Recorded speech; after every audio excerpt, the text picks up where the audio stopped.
How did you feel when you first took the Shahada? How did you hear about Islam for the first time? Before you become Muslim, I guess that you were dating, you ate pork, and you also drink alcohol, I guess. Was it difficult for you to stop all this when you become Muslim? I would cross the street if I saw a woman wearing a hijab in London. That's how bad my mind was affected by the media in the UK. If there was a chance to speak to whole non-Muslims in the world, what would you like to say if you had a 1 minute?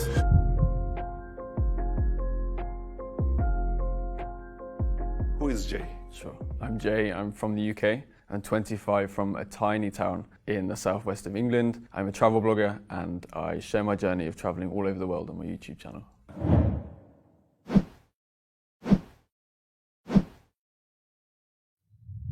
What is the aim of the J? Why are you traveling that much? I hopefully, inshallah, will change the negative perceptions about Muslims all across the world. I post on YouTube and my Instagram all the positive things about the culture, the food, the people, the way of life to hopefully change perceptions back in the UK. Back in the UK and America, perceptions about Muslims are incredibly negative and hopefully, inshallah, I will change that.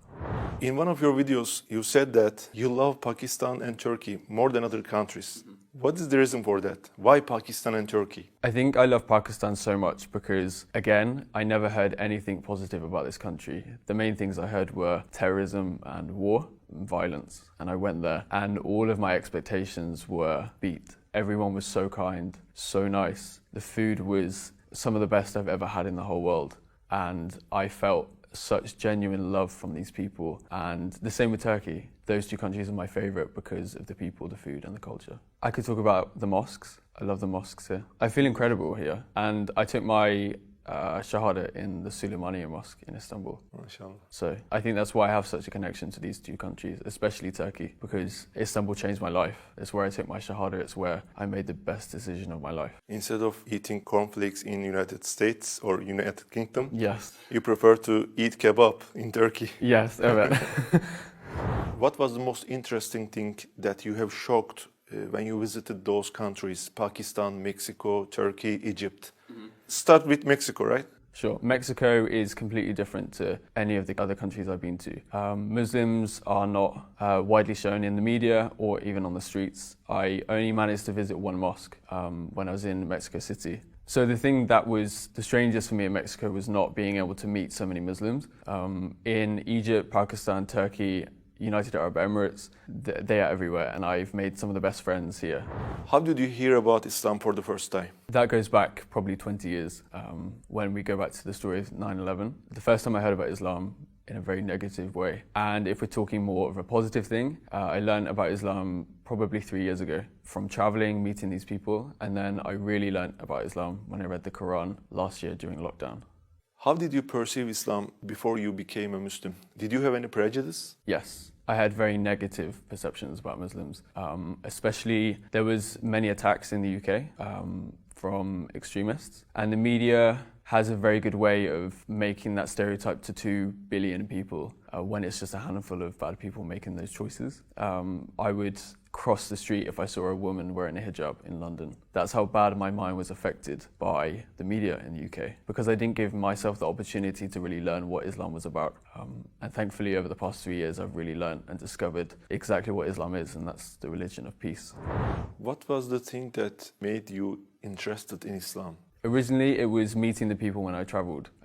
I rarely travelled to Muslim majority countries, and I went to Istanbul, thankfully 4 years ago. And then I decided to actually go to Iraq in September 2019, and that completely changed my perceptions and made me want to research more about the positivity of Islam. I went to Iraq for the first time when I was 22, 23. So you met some good people who were Muslims? Yes. So you were interested in Islam? So I was interested, and then I gave myself the time to really research and discover the true Islam away from the media in the UK.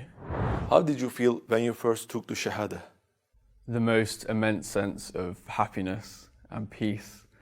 And I don't think I've come to a point where I've been so happy and so alive. It was the best feeling in the world. So before I entered the mosque, I was an atheist. My life didn't have much meaning. I didn't believe there was a creator.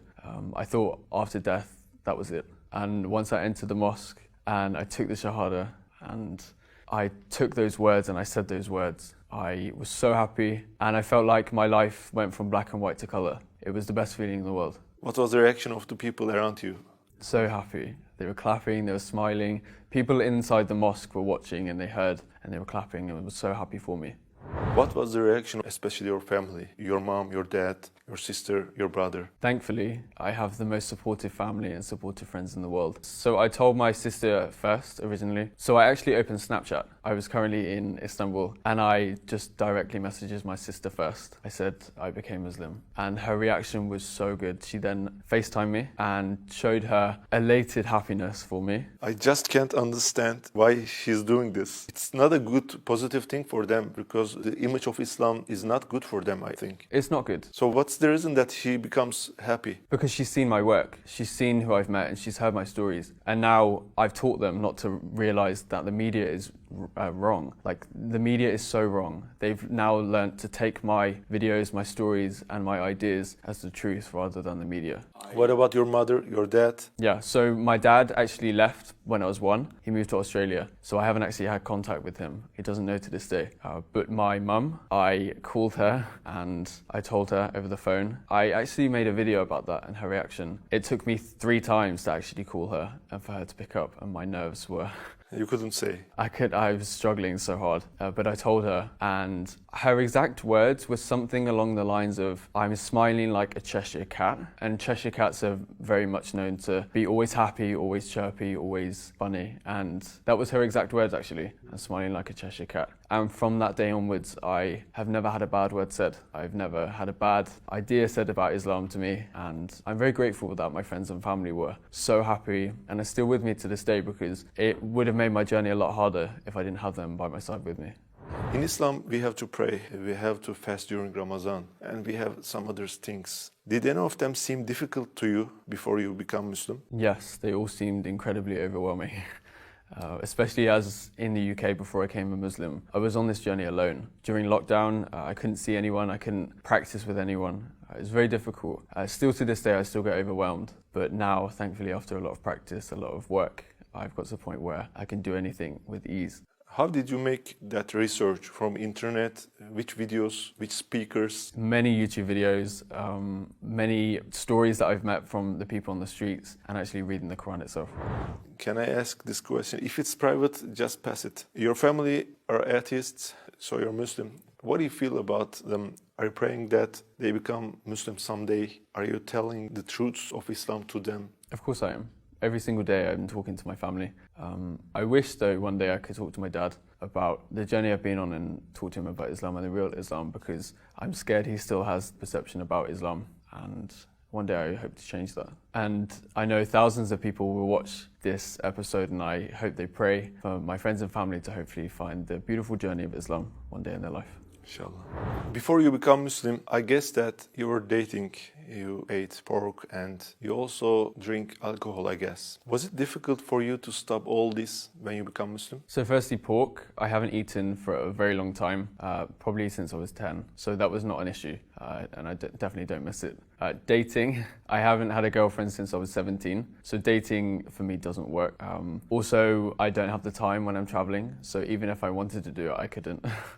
And alcohol, I stopped drinking alcohol in 2019, so the year before I even became Muslim. What was the reason that you stopped drinking alcohol? I drank a lot at university. At university in the UK, it's very much a student culture to drink almost every day, have parties and celebrate reading one text paper. But yeah, I stopped after because it's not a healthy lifestyle. So I was also vegetarian for a year and a half actually, and thankfully I discovered halal meat, which I'm so thankful for, especially here in Turkey. The food is incredible.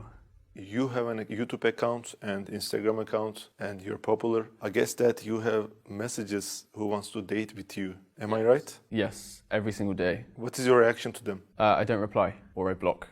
Because people shouldn't be asking me that. And I also get messages from women and girls' mums, emails and Instagram messages and comments on YouTube asking me to marry their daughter. And I definitely do not reply to them. And also, I don't plan to get married in the near future, especially in the next 2 or 3 years. There's so much of this beautiful Muslim world that I have to discover and more incredible people I have to meet. So until I'm maybe 29 or 30, I do not plan on getting married. There's so much I need to discover, learn and explore.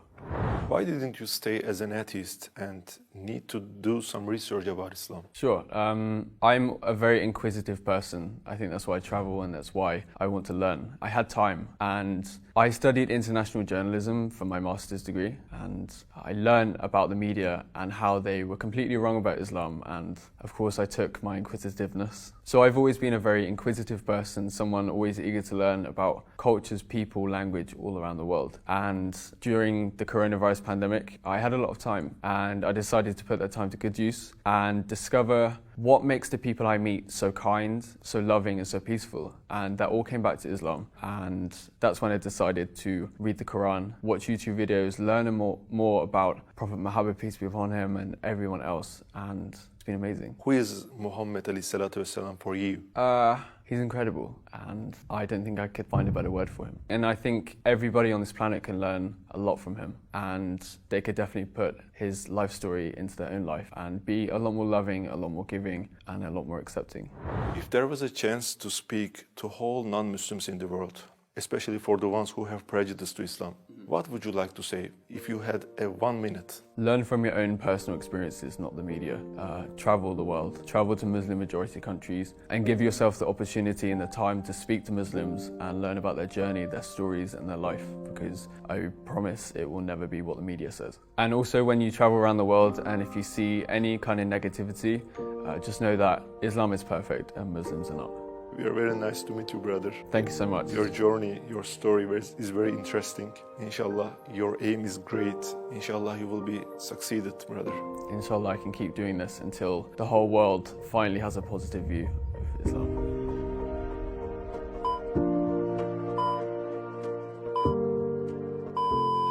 Let's come to the hardest question that will make you sweaty. Coffee or tea?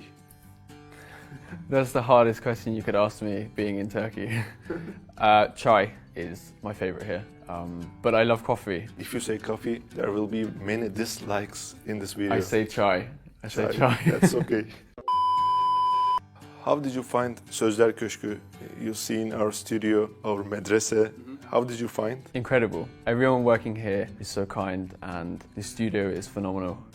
Except that it's very hot. It's very, very hot. Too hot.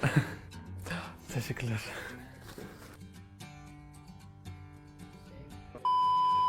What would you recommend to new Muslims or the people? Sorry.